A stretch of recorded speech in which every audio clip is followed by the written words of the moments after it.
cierto, digamos, depende del nivel de desarrollo, pero el otro punto que es importante acá es cuál es el propósito.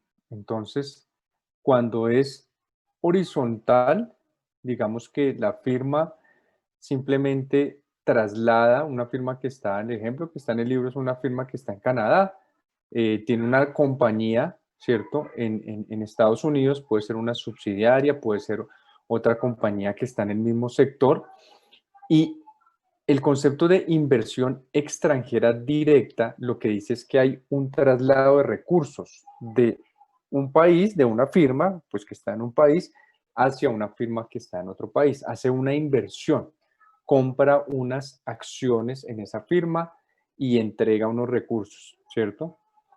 En el caso de la vertical, la operación es la misma, es inversión extranjera directa.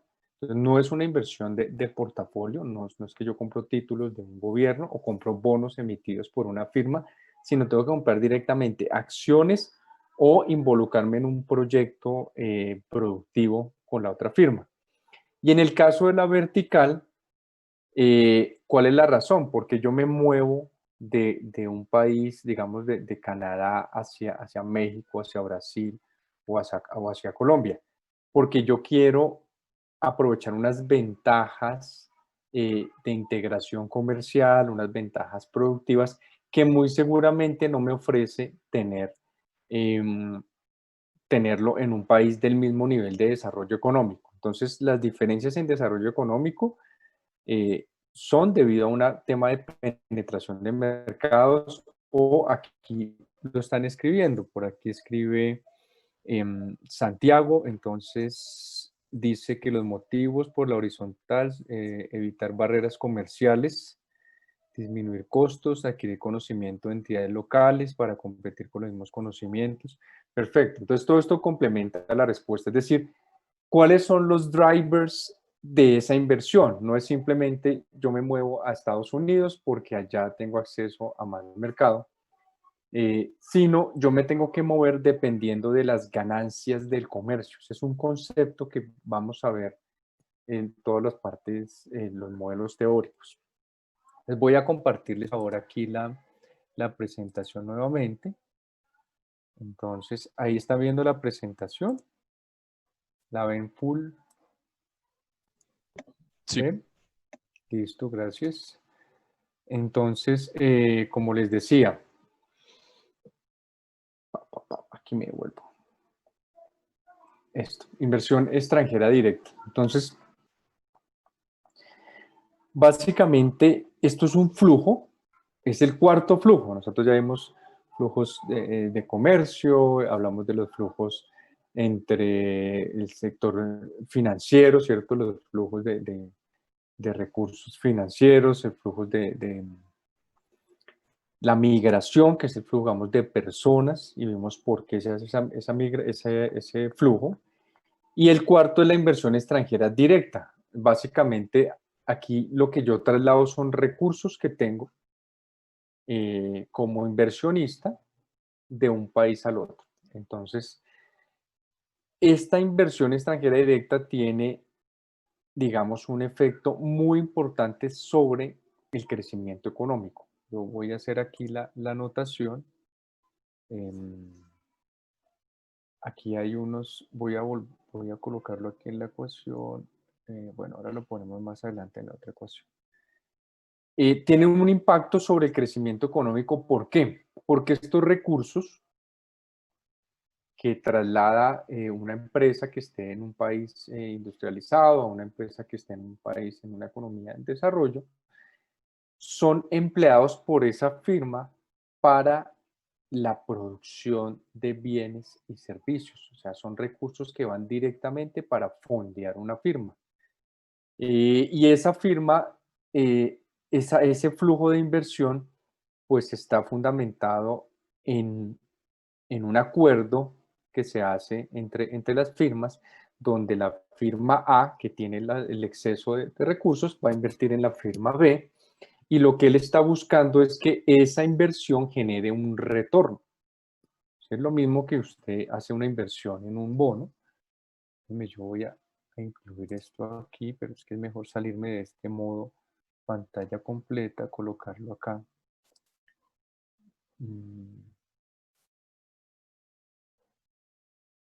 Vamos a colocarlo aquí como el texto.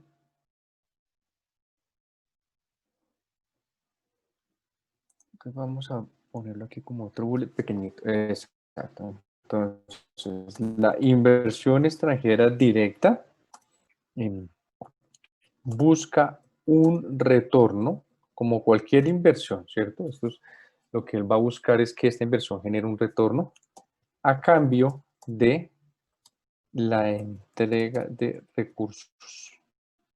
Entonces va a entregarle unos recursos a la firma que produce, ¿cierto?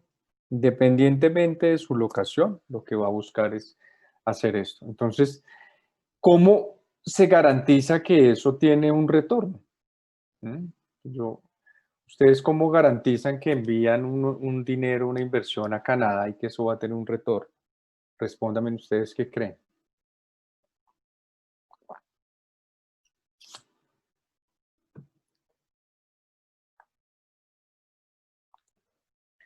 Voy a poner pregunta aquí en el chat. ¿Cómo se garantiza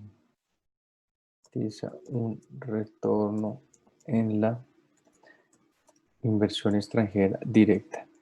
Esa era la cuarta pregunta que yo iba a colocar en el quiz. O sea, el quiz iba a tener esas dos que les envié. La tercera era diferencia entre la inversión extranjera directa, horizontal y vertical. Y la cuarta pregunta era cómo se garantiza un retorno de la inversión extranjera directa. Entonces, en esa cuarta quisiera escucharlos. Colóquenme en el chat su intuición, qué creen, o bueno, qué dice el capítulo cuando habla de este concepto que se habla, cómo se logra ese retorno.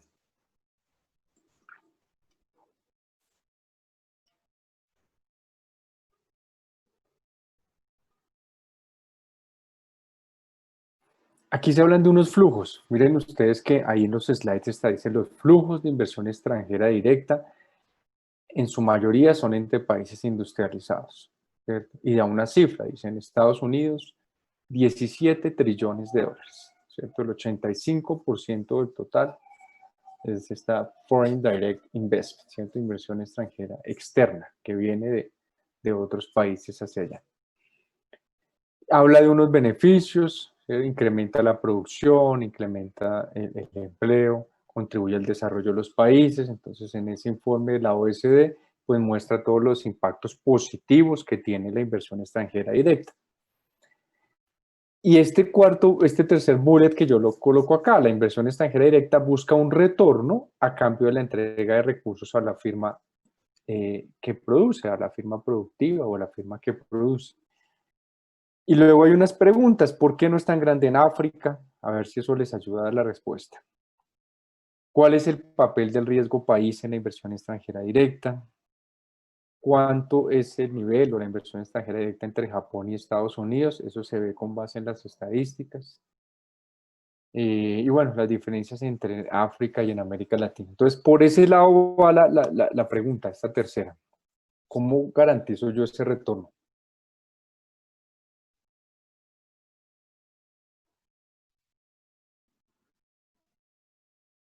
Entonces, por aquí escribe Sara que tiene que tener en cuenta la dotación de recursos, las ventajas comparativas de algunos países en la producción de bienes y servicios.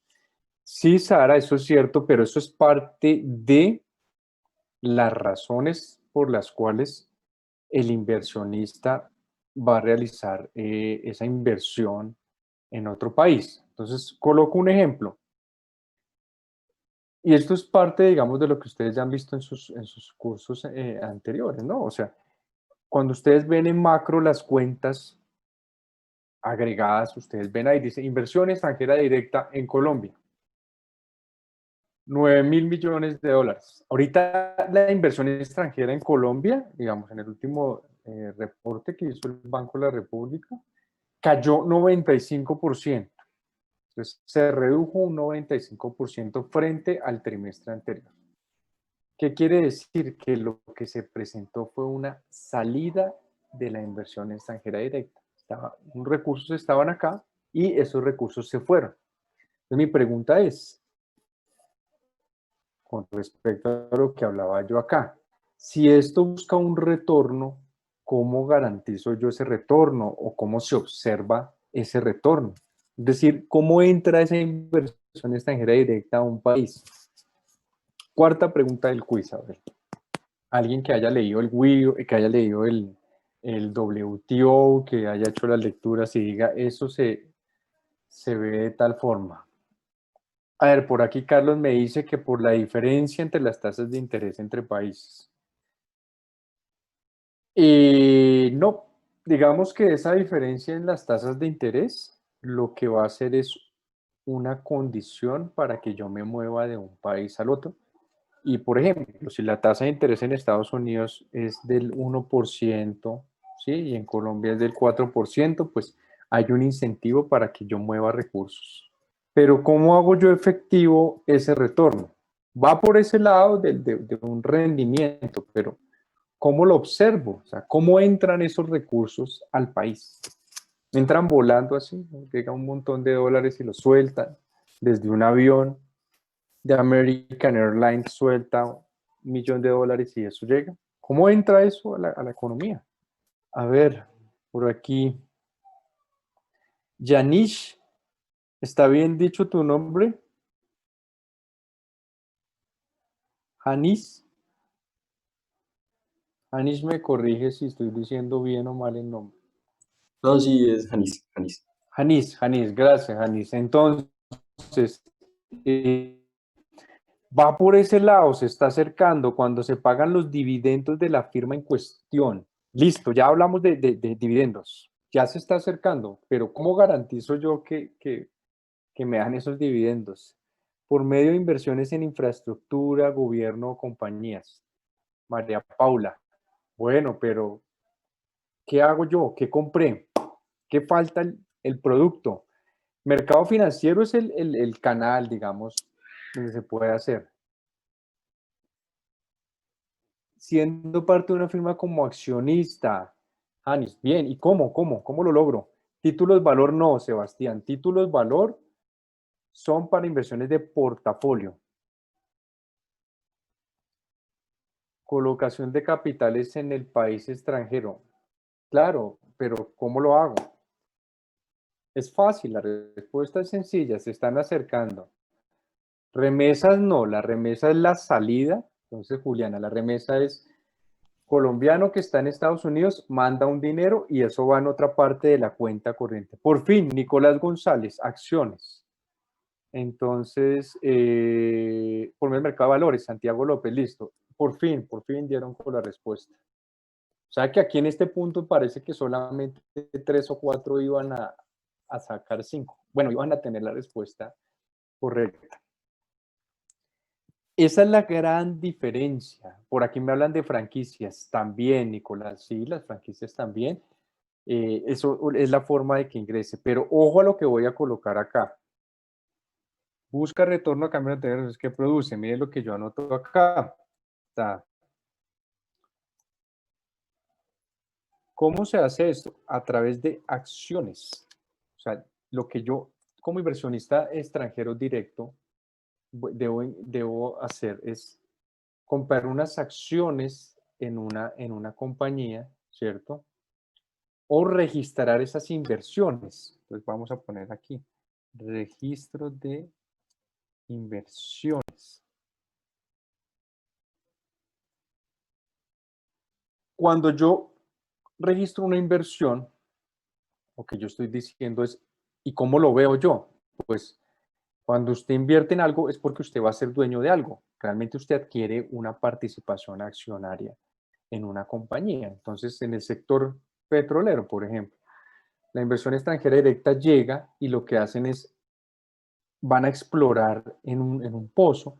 Entonces, Ecopetrol le dice, bueno, ustedes ahora tienen el derecho de explorar en este pozo y bajo estas condiciones, usted va a registrar la inversión. Usted trae y va a poner $5 millones para hacer la exploración. en un proyecto que va a durar 3 años. Entonces, traiga sus capitales, entonces va a entrar el dinero. ¿Y cómo entra? Ah, pues, ¿qué adquirió usted? Adquiere un terreno, ¿cierto? Adquiere terreno. ¿Qué más puede adquirir? Lo que por aquí alguien colocó. Franquicias. ¿Sí? Usted tiene las franquicias de McDonald's. Entonces McDonald's abre acá, tiene franquicia y McDonald's hace una inversión gigantesca adquiriendo, no sé, locales comerciales para tener ahí sus restaurantes. Entonces usted adquiere algo. Eso se tiene que ver reflejado en algo, en un activo. Y ese activo va a ser un componente accionario, unas inversiones, un terreno, maquinaria, ¿cierto? Tecnología, etcétera. Esto es muy importante. ¿Por qué es importante? Porque esta inversión extranjera directa difiere de la inversión de portafolio. Cuando usted hace inversión de portafolio, usted simplemente compra una acción de una compañía en el mercado de valores o títulos del gobierno. Esas acciones es un activo que está a la vista, es decir, es un activo que usted lo tiene hoy y lo puede liquidar mañana, ¿cierto? Usted puede comprar hoy acciones de Argos por 5 millones de dólares y si mañana su perspectiva cambia, usted liquida esos 5 millones de dólares y de pronto pues eso cayó 10%, usted tuvo una pérdida, perdió 500 mil dólares y se lleva sus 4.5 millones de dólares y ya tuvo una pérdida y no le funcionó. En este caso, la inversión extranjera directa no es tan sencillo liquidarla, ¿sí? Igual tiene que, parte de que existe, digamos, libre movilidad de capitales, eso es un elemento importante. Vamos a ponerlo acá.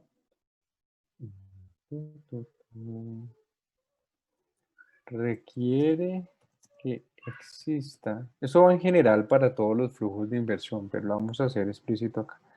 Libre movilidad de capitales. Vamos esto acá un poquito para que no se nos ponga tan pequeño.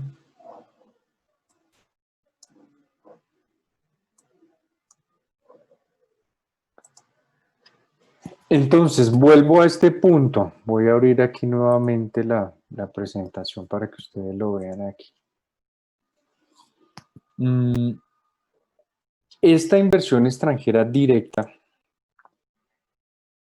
no es tan libre como la inversión de portafolio, en el sentido de que la inversión de portafolio, usted está sentado en Nueva York y usted es un banco de inversión y usted ve que el mercado accionario en Colombia está teniendo un comportamiento, una tendencia alcista, identifica un grupo de acciones que le llaman la atención y usted simplemente hace un clic, ¿cierto? Dice, voy a comprar allá, tanto. Usted canaliza su inversión a través del mercado de valores colombiano y compra esas acciones. Y al cabo de 2, 3 meses usted ya obtuvo el retorno, digamos que esas acciones se valorizan en un 10%, usted ya tiene su retorno. La tasa de cambio, acuérdense que aquí la tasa de cambio juega un papel importante. Suponga usted que la tasa de cambio se mantiene en el mismo nivel. Entonces, solo en ese caso, ¿cierto? Esas condiciones matemáticas, sí y solo si la tasa de cambio se mantiene en el mismo nivel, pues yo liquido la inversión y voy a obtener el retorno del 10%, la famosa condición de UIP. Pero si la tasa de cambio se aprecia o se deprecia, las condiciones pueden cambiar, ¿cierto? En el caso de una depreciación, ¿usted qué va a tener? Que cuando usted liquida esa inversión en pesos, lo pasa a dólares, a usted le van a entregar, ¿qué? ¿Más o menos pesos? Cuando hay una depreciación. Menos. Menos pesos, ¿cierto? Pero va a tener más o menos dólares. Usted liquida esa inversión y usted lo que necesita son ¿qué? Dólares. Entonces la tasa de cambio hoy cuando yo hago la inversión está a 3.400. En 3 meses, suponga usted que la tasa de cambio está a 3.600. Entonces, ¿qué ocurre? Yo tengo una valorización de 10% en esa acción. Entonces, mi acción se valoriza 10%. Pero mi moneda de transacción es el dólar y la inversión yo la hice en pesos, ¿cierto? Entonces, cuando entró el $1.000.000, pongamos que es $1.000.000, yo lo vuelvo 3.600 millones de pesos y compro acciones por ese valor. Cuando yo estoy allá, la tasa de cambio, luego, perdón, 3.400, dijimos que 3.400 y después pasa a 3.600. Cuando está ya está 3.600, yo liquido mi posición y me entregan mis 3.400 millones de pesos más un retorno del 10%, ¿cierto? Entonces yo le sumo ese retorno. Luego yo debo pasar ese dinero a dólares para llevarme los dólares a mi país. Entonces, en esa operación, ¿qué ocurre? Cuando yo tengo esos pesos y deseo adquirir dólares, yo adquiero más o menos dólares que hace 3 meses. Si la tasa de cambio ahora Menos. está a 3.600, menos dólares, ¿cierto? Yo tengo un menor poder adquisitivo. Y cuando lo pongo en dólares, nuevamente la inversión, yo me doy cuenta que realmente yo obtengo es una pérdida en ese momento. Sí, aquí coloqué los números como para que dieran eso, pero básicamente es el cálculo que uno debe hacer. Si por el contrario hay una apreciación, pues entonces yo voy a obtener más dólares y me puedo mover más fácilmente. Listo. Eso es solo para ilustrar el caso de la inversión de portafolio, pero esa inversión se liquida rápidamente. En cambio, cuando usted se trae 5 millones de dólares y entra a ser parte de acciones, a ser accionista de una firma y adquiere un terreno, adquiere una franquicia, adquiere maquinaria, tecnología, etcétera, todo lo que yo coloco acá en este bullet, pues liquidar esa inversión extranjera es más costoso, porque se supone que usted debería estar por un tiempo mínimo de 1 o 2 años haciendo una inversión para tener ese retorno. Y por eso es que esta inversión, cuando se hace, es una inversión que realmente, lo que estamos colocando acá, beneficios, contribuye a la producción, al empleo, al desarrollo de los países. Es decir, como esto llega para quedarse, pues el inversionista hace un esfuerzo porque su inversión redunde en un mayor retorno para la firma que está recibiendo esa inversión. Eso es solo para explicar las diferencias. Entonces aquí hay unas preguntas, ahora vuelvo sobre esto, veamos estos flujos. Entonces, flujos de inversión extranjera directa. Entonces, es algo similar a lo que ocurría con el comercio. Entre más cercanos estén los países, entre más similares sean sus instituciones, sus mercados financieros, sus firmas, pues la inversión va a fluir de manera más rápida, ¿no? Y en mayor volumen. Entonces, la inversión dentro de Europa, pues, es grandísima, ¿no? 4.320 eh, son billones de dólares. 4.3 billones de dólares, pues fluye. Del mundo hacia Europa, creo que se fue ahí un poquito el audio. Entonces les repito, dentro de Europa 4.3 billones, del mundo hacia Europa 7.2 billones, del mundo hacia Latinoamérica 1.4 billones, hacia Estados Unidos, de Europa hacia Estados Unidos 1.5 billones, desde Estados Unidos hacia Europa 1.9 billones. En el caso de China, mire, el mundo invirtiendo en China 3.9 billones. De China para el mundo, no veo la flechita de China hacia Japón 27, hacia Australia, aquí Asia, da la vuelta por acá, 183 en Europa, no está muy poquito. A ver, vamos si aquí hay un cuadrito con las cifras, no, eso ya es comercio.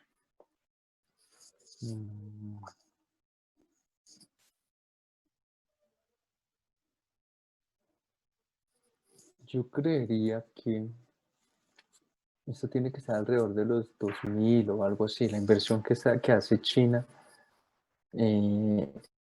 hacia el resto, pero no veo veo una flecha aquí. 200. Bueno, curioso. Revisamos, no está esa flechita. La inversión que hace China afuera, que es grande, es importante también. Yo creo que estaría alrededor de los 2 billones de dólares.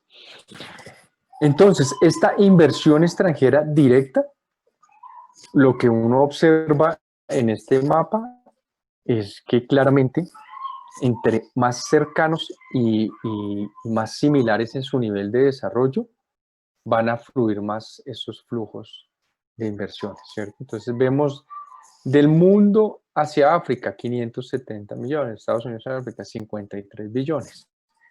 Es baja, ¿no? Entonces países de bajo nivel de desarrollo, como en África, en Latinoamérica es un poco mayor, en el caso de Europa, en el caso de Estados Unidos, 747 millones de dólares. Es un poco más alta. Pero, ¿cuál es el problema acá? Pues la pregunta que hacía, hay 2 tipos, ¿cierto? La horizontal y la vertical. En la horizontal yo tengo menor riesgo, básicamente. O sea, aquí el punto que hay detrás de esto es el riesgo que está asumiendo el inversionista.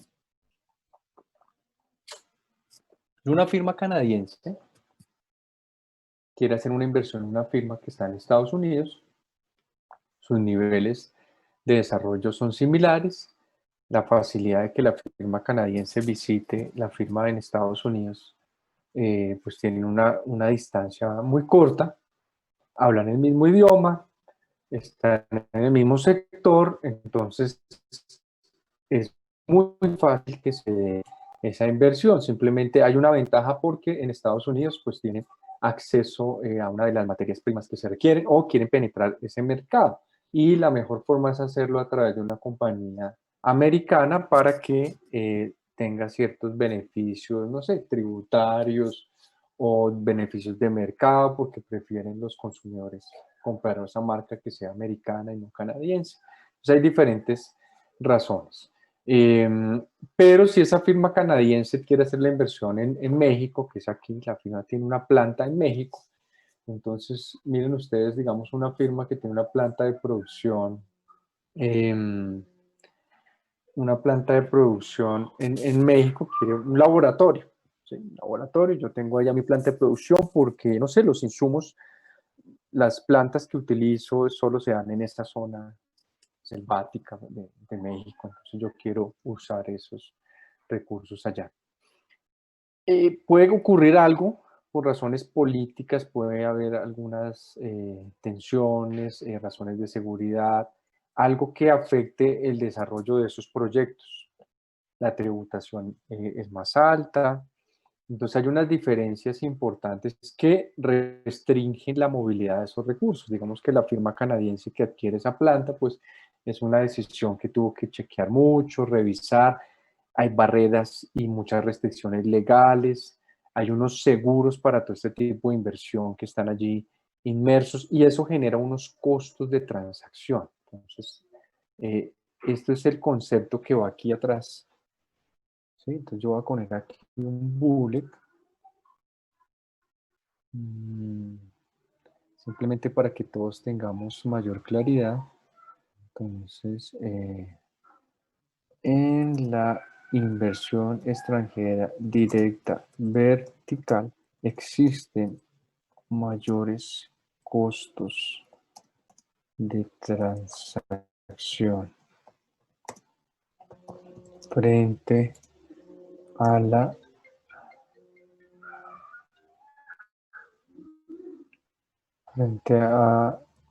inversión extranjera directa horizontal.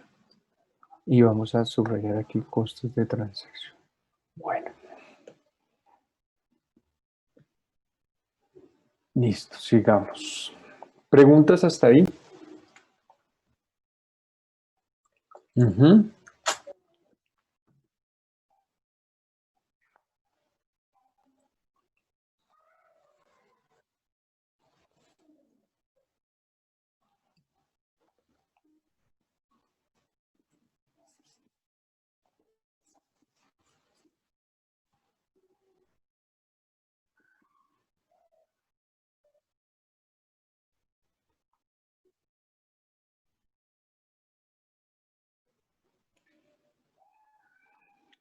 Pero entonces, Sebastián, su pregunta es si ese país, el que quiere hacer la inversión, ejerce ese poder para reducir los costos de transacción.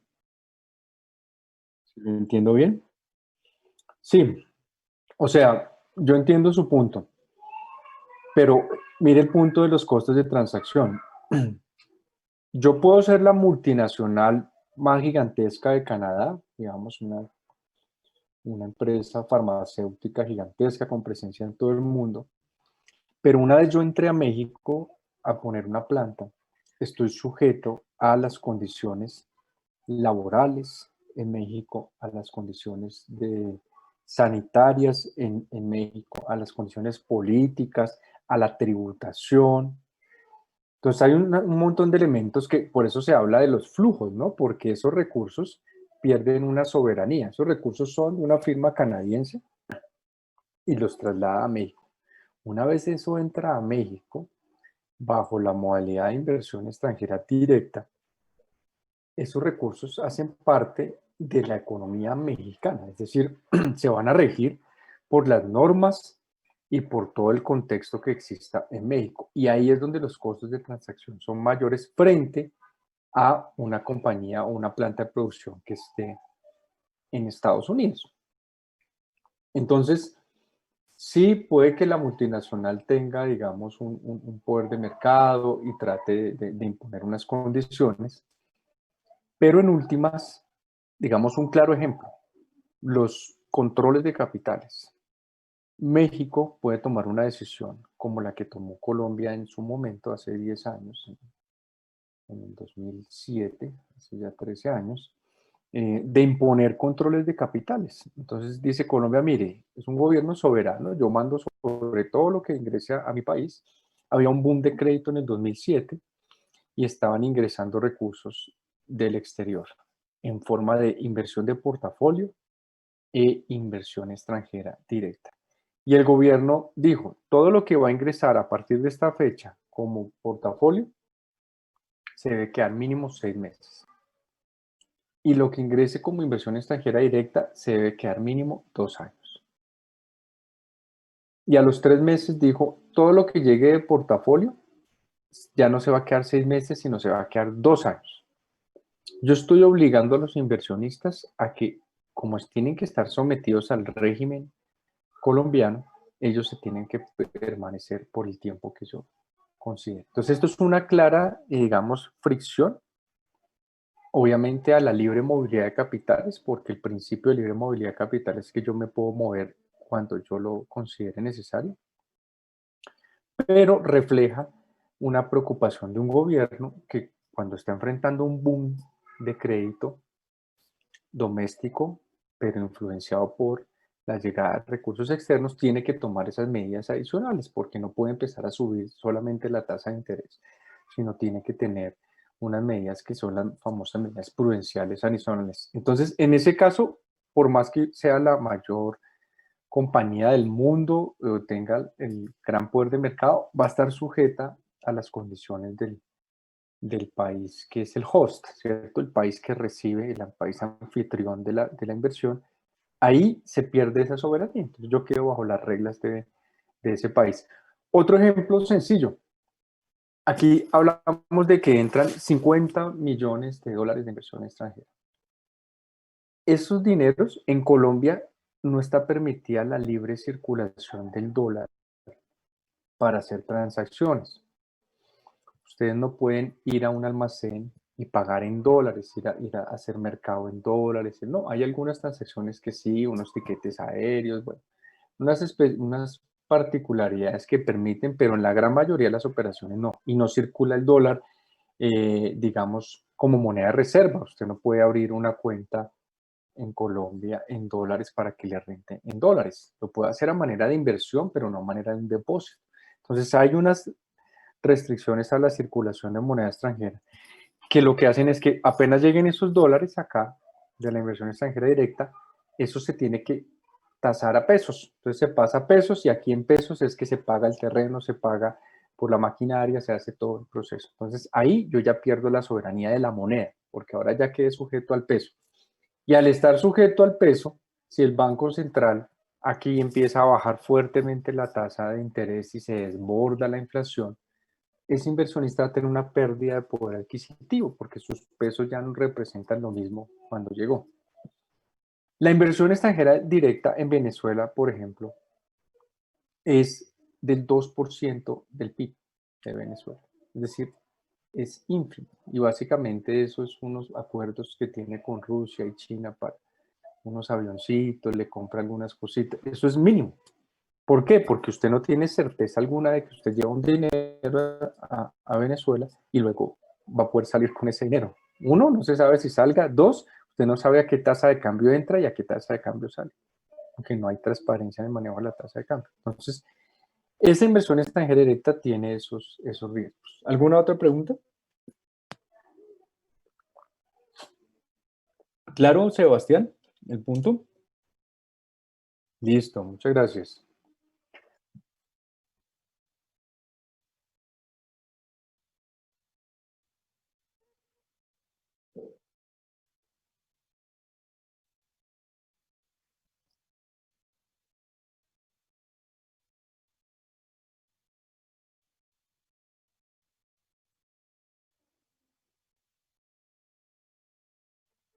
Ah, sí, pero eso es parte de la decisión estratégica de la firma, dónde se ubica.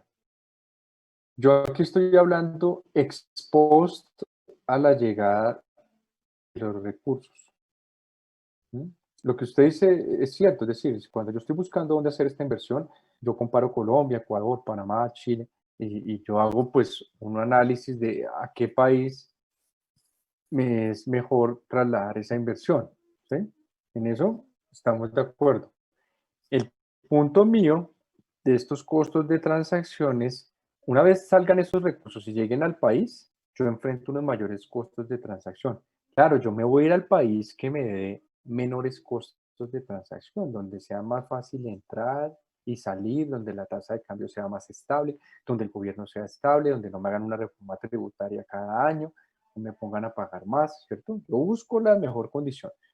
Pero el punto es, cuando ese dinero entra, sea cual sea el país, pierde su soberanía, es decir, hace parte de una inversión que está dentro de un país, que viene con recursos externos y que va a estar en las condiciones asociadas a la parte tributaria, fiscal, del sistema financiero, todo lo que compete el país.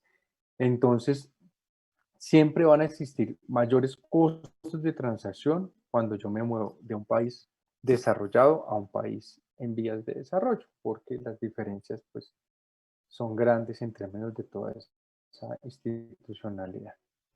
¿Listo? Bueno, esto, digamos que estos slides terminan con unos ejercicios. Entonces, esto hace parte de un taller que ustedes van a resolver. Entonces, ¿qué deben hacer? Deben generar esta tablita del comercio global, entran a este sitio web acá, el del WTO, el World Trade Organization. Ustedes van a entrar allá, buscan estadísticas de comercio y van a generar esta tabla que es el comercio intra e interregional. ¿Sí? Esto está con cifras al 2011, que es la que trae el libro, y la tarea es que lo actualicen a 2019. Entonces, aquí está por regiones y va al destino.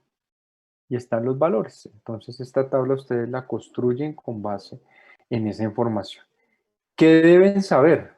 Pues deben saber qué es el comercio, ¿cierto? Cómo se cuantifica el comercio y cuáles son, y cuantificar esos flujos por región. Entonces aparece el mundo, el origen y este es el destino, ¿no? Entonces, ¿cuánto le vende el mundo a Norteamérica? 2.923, o sea, 2.9 billones de dólares, ¿cierto? A Suramérica, a Europa, estos son los países del este, creo que es África, Asia y bueno, aquí es el total del comercio mundial.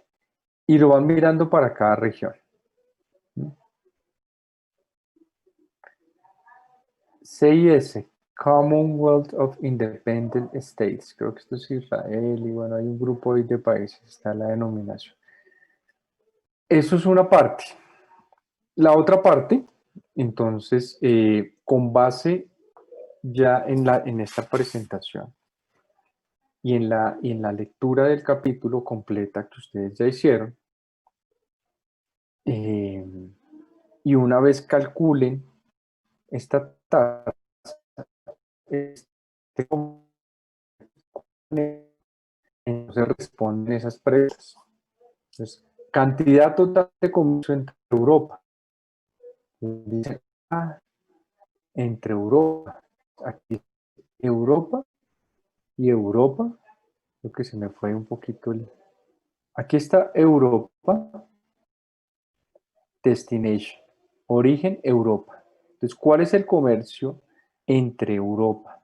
4.667 millones de dólares. Este es el comercio entre Europa, ¿cierto? Origen Europa, destino Europa.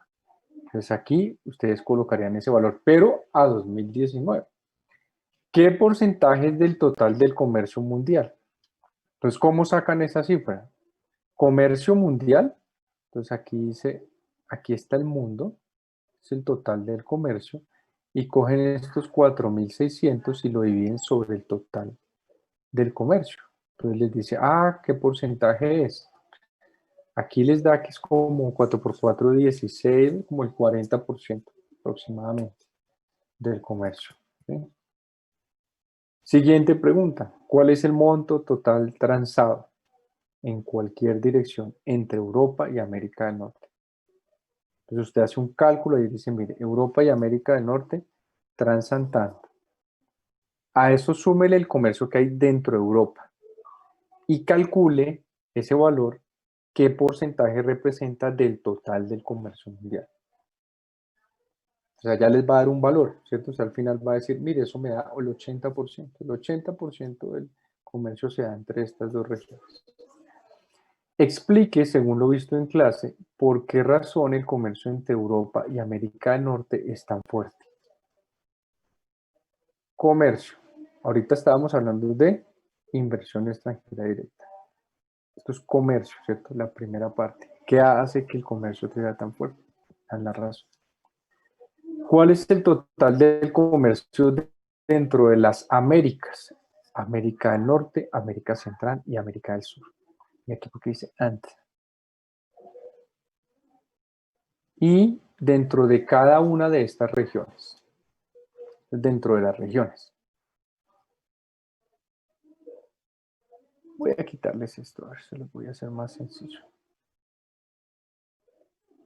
¿Cuál es el total del comercio dentro de las Américas? ¿Y cuánto representa del total del comercio mundial? Queremos saber esa cifra.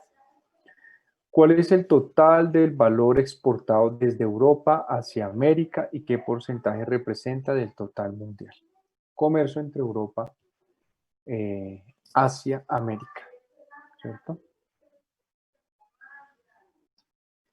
Ejercicio número 2. Comercio en la economía global y tendencias. Entonces, ustedes ya hicieron esta lectura. Yo he anunciado esta lectura del WTO, ¿cierto? Es el World Trade Report, o sea, el reporte de comercio mundial de 2018. Está en nuestra carpeta de Dropbox y aquí está el link al reporte para que ustedes lo descarguen. Ahí que tienen que responder. ¿Cuál ha sido el impacto de la tecnología sobre el comercio global? Un párrafo. Usted lee allá y escribe. El impacto ha sido que la tecnología ha contribuido al comercio global porque permite hacer esto, antes no se podía hacer esto. Entonces ahí hablan de los barcos, entonces algo súper novedoso en los barcos, que ahora se puede hacer tal cosa, que en los puertos ahora hay robots, que el Big Data ayuda porque permite hacer tales y tales cosas. Entonces hay unos elementos que están ahí.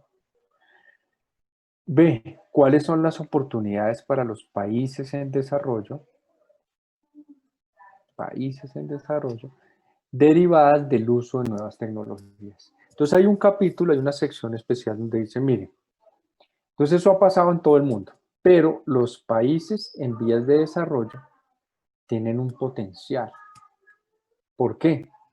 Ahí lo explica. Dice, por esto y esto usted tiene ese potencial. Ejercicio 3. No se asusten que tienen tiempo para hacer todo esto, no es para el miércoles. Ejercicio 3. Comercio en la economía global y tendencias. Entonces, luego viene el reporte.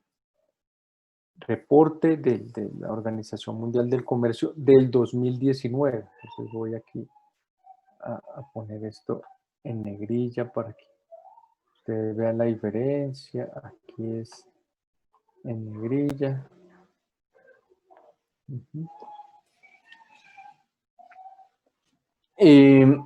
Responda, ¿por qué el sector servicios ha ganado tanta importancia en el comercio global? Entonces, este reporte es muy interesante porque lo que están mirando acá o lo que identificaron en la Organización Mundial del Comercio es que se ha presentado un cambio muy importante en las tendencias del comercio mundial. Y así como nosotros veíamos, me voy a volver por acá, nuestros gráficos de flujos de comercio, por acá, miremos el de exportaciones. Nosotros veíamos que hasta el 2010 esto iba aquí ganando flujos de capital, industrial. Ellos hacen una distribución diferente. Y lo que están haciendo es distinguiendo entre bienes y servicios. Dicen, mire, todos estos son bienes, aquí están solo bienes. Los servicios, eso era bajito. Ellos distinguen y ven que los servicios han ganado una participación muy importante. Entonces, en el tema de servicios hay varias cosas. Entonces, aquí está la pregunta. Pues en el tema de servicios hay una, ¿cómo se mide el comercio de servicios? ¿Qué es un servicio? Entonces, uno de los grandes servicios, los servicios financieros. Eso se va en las cuentas y dice servicios financieros entre Colombia y Estados Unidos, suma tanto. Tecnología, suma tanto. Hay diferentes servicios. Entonces, eso lo tienen que entender. ¿Y qué les pido yo acá? Entonces, primero responde. Voy aquí a darle un clic para que vean que son dos preguntas. Usted lee el reporte y dice, el sector servicios ahora es muy importante debido a el auge de los servicios, las facilidades de las comunicaciones, la educación, la tecnología, etc. Lo que diga el reporte. Dos, ahí se hacen un ejercicio. Compare la tasa de crecimiento promedio del comercio de servicios en los países desarrollados versus los países en desarrollo. Entonces usted tiene los países desarrollados acá. Está Europa, está Estados Unidos, Canadá, ¿cierto? Japón.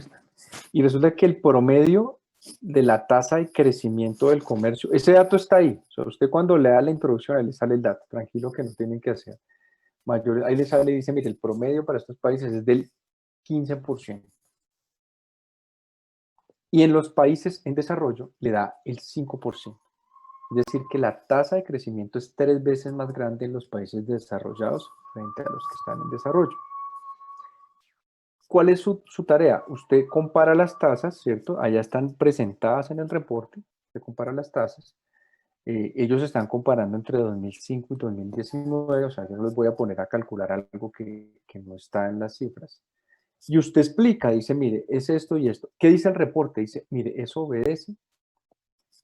Aquí dice, explique por qué es mayor en el último grupo de países. O sea, en este grupo de países. Parece que es mayor. Entonces, ahí dan unas razones. Dice, mire, ha crecido tanto debido a esto, esto, esto y esto. Y usted explica. Entonces, son 3 ejercicios que tenemos. La fecha de entrega de este taller, ya se las confirmo acá. Son 2 semanas, digamos, a partir de hoy. Entonces, 3 están para el 17 de agosto. ¿Sí? Entonces, para que tengamos aquí claridad, yo voy a abrir aquí un nuevo slide. ¿cierto? Que se va a llamar taller 1. Entonces, ¿qué hay que hacer? Responda los puntos 1. Voy a ser muy claro para que todo nos quede acá, ¿cierto? 1, 2 y 3. Siguiendo las recomendaciones y lecturas indicadas. Tienen que hacer las lecturas de esos reportes que yo menciono ahí, ¿sí? No es cuál es su opinión de por qué creció esto, no, pues su opinión es muy importante, pero yo necesito que esto esté basado en las lecturas, por eso pongo las recomendaciones y lecturas indicadas, ¿sí?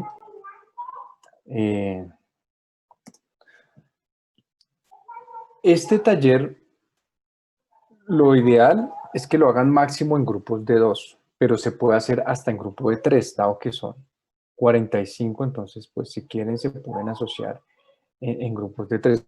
Entonces voy a colocar aquí la respuesta. Entonces la indicación se puede resolver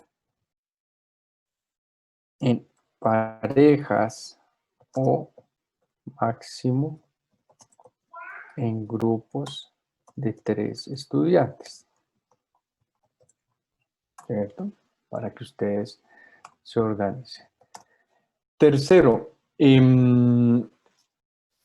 ¿cómo se responde? Entonces, la entrega,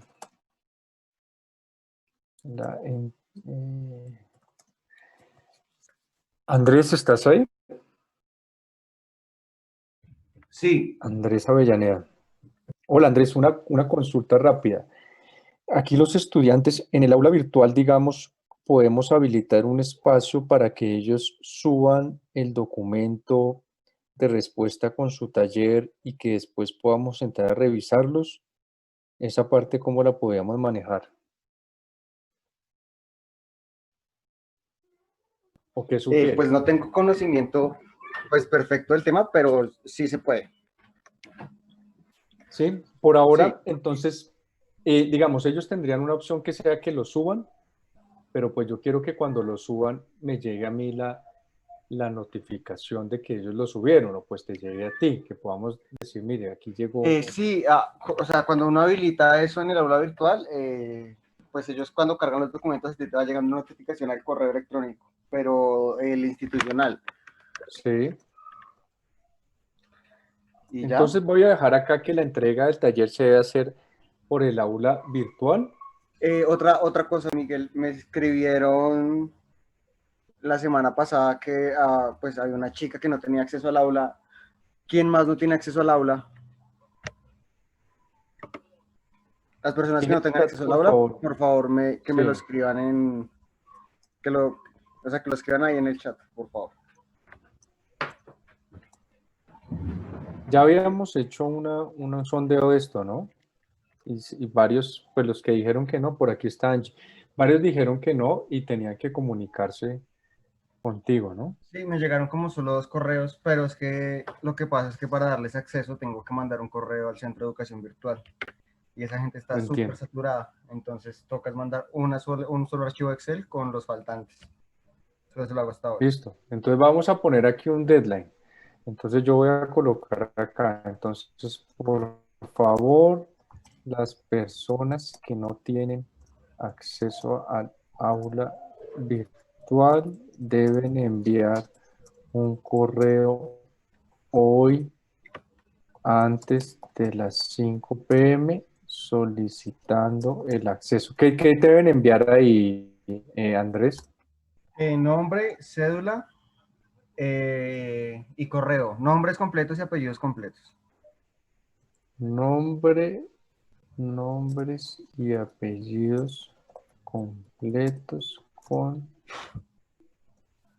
cédula. Listo, vamos a Y poner un correo deadline hasta electrónico. hoy a las 5 de la tarde. Listo, El que ya no envió hoy antes de las 5 de la tarde, pues estamos en nuestra segunda semana de clase. Es importante porque en el aula virtual van quedando las cosas y ustedes tienen que ser usuarios del aula virtual. Entonces, por favor, hasta hoy antes de las 5 le envían ese correo a Andrés para que él los pueda incluir en el aula virtual. Yo envío Entonces, el correo hoy, pero les dan acceso por ahí en el transcurso de la semana. bueno, Listo, por ahora, digamos, ellos todos tienen acceso al Dropbox, ahí están las lecturas. El Ujú. aula virtual es pues donde el espacio donde colocamos como cierta información adicional, no nos va a afectar. Esto va a ser para el 17, o sea, de aquí a allá todos tienen que tener. Entonces, la entrega se debe hacer por el aula virtual en un documento de Word. No es que me vayan a mandar un email. ¿Ustedes qué hacen? Entran a los slides. Miren que los slides están en formato de PowerPoint que se puede modificar. O sea, ustedes entran acá, perdón, y copian ejercicio número 1. Copian esto, sacan su tablita, pegan la tabla y van al ejercicio número 2. Perdón, bueno, este es el ejercicio número 1 a las preguntas. Copian sus preguntas y ponen 1. ¿Cuál es la cantidad? Ponen la respuesta. 2, 3. Y así van pegando cada una de las cosas, las preguntas que están allí. Yo prefiero dejarlo libre a yo montar todo un formato y que ustedes lo peguen. O bueno, yo no sé, Andrés, ¿qué sugieres? Les damos una estructura ahí, le colocamos taller número 1, pegamos todo, que ellos lo resuelvan. Pues ahí sí tocaría pues que tú me ayudaras a diseñar el aula. O sea, como esos módulos, pues yo puedo poner taller uno y puede quedar taller uno, pero la idea es que tengan todo como por módulo congruencia. Yo, Entonces, sí, yo lo que quiero es que ellos no ponerlos a resolver el taller en el aula, que les toque estar.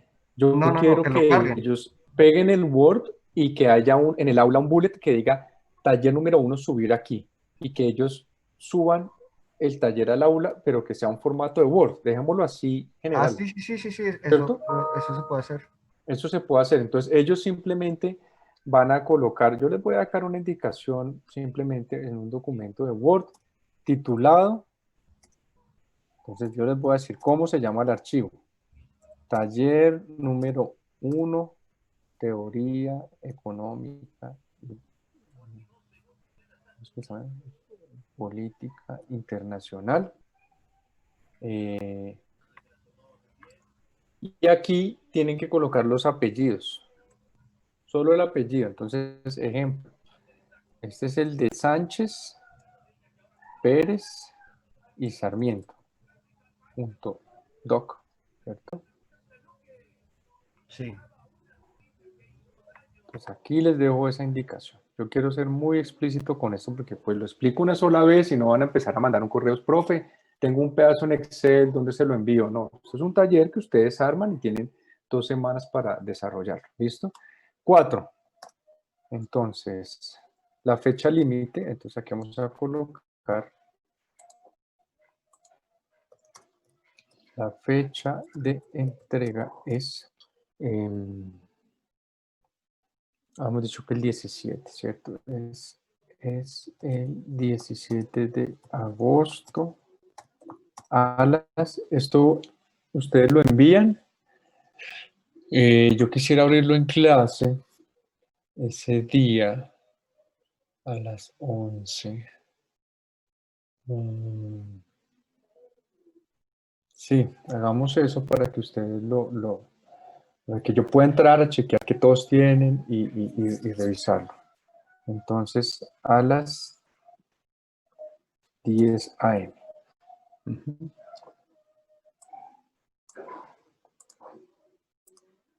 Perfecto. Entonces, esto es el taller número 1, es lo que estaba acá. A partir de ahora, si ustedes tienen alguna inquietud, toman nota, empiezan a hacer esto y el miércoles nos vemos. Entonces, el miércoles yo empiezo la clase. Preguntas, no hay preguntas. El Profe, taller, nadie ha leído. tengo una pregunta. Bueno, Dígame.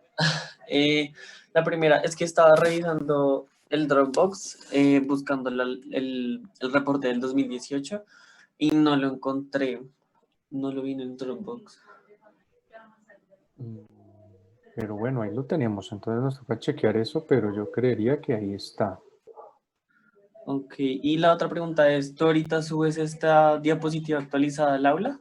Sí, en este instante, mira, aquí yo ya le estoy dando aquí guardar. yo siempre lo que hago es, en este momento, si ustedes miran los slides, ya está actualizado. Ah, listo. ¿Listo?